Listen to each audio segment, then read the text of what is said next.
High, আমি poppy. আমি আমার ফ্রেন্ডের সাথে সাডেন প্ল্যান করে চলে গিয়েছিলাম গোয়া।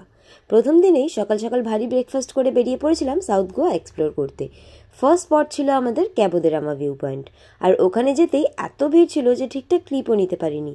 তাও কিছুক্ষণ সবাইকে এদিক ওদিক সরিয়ে ফাইনালি আমিও নিয়ে ফেললাম গোয়ার এই আইকনিক প্লেসটায় কয়েক গাদা ফটো অ্যান্ড ভিডিওস। দেন এই সিঁড়ি দিয়ে নেমে গেলে একটা বেশ সুন্দর ক্যাফে আছে, বাট তখন অলরেডি আমরা ফুল ছিলাম।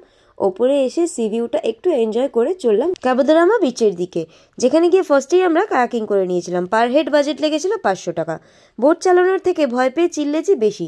তারপর আর কি, পুরোটা প্রিন্সেস ট্রিটমেন্ট নিয়ে ফিরে এলাম সমুদ্রের পাড়ে। অ্যান্ড সেখানে কিছুক্ষণ সমুদ্রের নাজারা উপভোগ করে কিছুক্ষণ আনন্দ করে চলে গেলাম সোজা ক্যাবো দে রামা ফোর্টের দিকে। আর এই লোকেশনগুলোর প্রত্যেকটাই একে অপরের থেকে 10 মিনিটের ডিস্টেন্স ছিল মাত্র।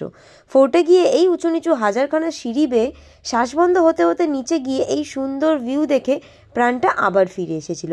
সেখানেও কিছুক্ষণ I want piece type of কিছু ছবি তুলে ডাব খেয়ে ফিরলাম হোটেলের পথে, কারণ তখন বিকেল 6টা বেজে গেছিলো অলমোস্ট। বাট এই রোদ দেখে বোঝার কোনো উপায় ছিল না। এই স্পটগুলো থেকে আমাদের হোটেল ছিল প্রায় 1.5 ঘন্টা দূরে। সারাদিনে তাই মাত্র 3টে স্পটই কভার করতে পেরেছিলাম, কারণ ভিড় প্রচণ্ড হয়। আর আপনি যদি হন ফটো লাভার, তাহলে একটা স্পট 1 থেকে 2 ঘন্টা করে টাইম লাগবেই। So that's it for the day 1। Wait for day 2। By.